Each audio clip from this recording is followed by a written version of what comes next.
మార్కాపురం జిల్లా మార్కాపురం పట్టణంలో 24 బ్లాక్ 10వ వార్డు విజయలక్ష్మి స్ట్రీట్ బజార్లో ఉన్నటువంటి బోరు గత 4 నెలల క్రితం రిపేర్ ఉందని మున్సిపాలిటీ కమిషనర్కు మరియు ఏఈకి కంప్లైంట్ ఇవ్వగా 2 నెలల దాకా తరబడి పొద్దున చేస్తా మధ్యాహ్నం చేస్తా అని కాలయాపన చేస్తూ ఎట్టకేలకు బోరు రిపేర్ చేశారు.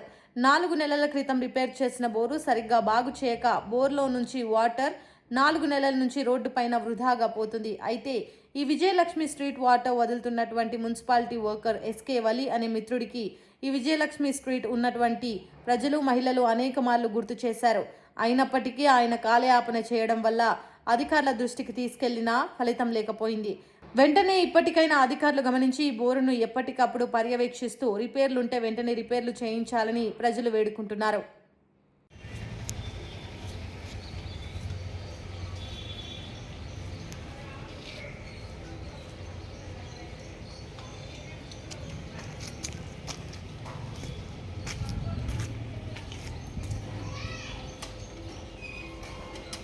ఈరోజు కొత్తవాడికి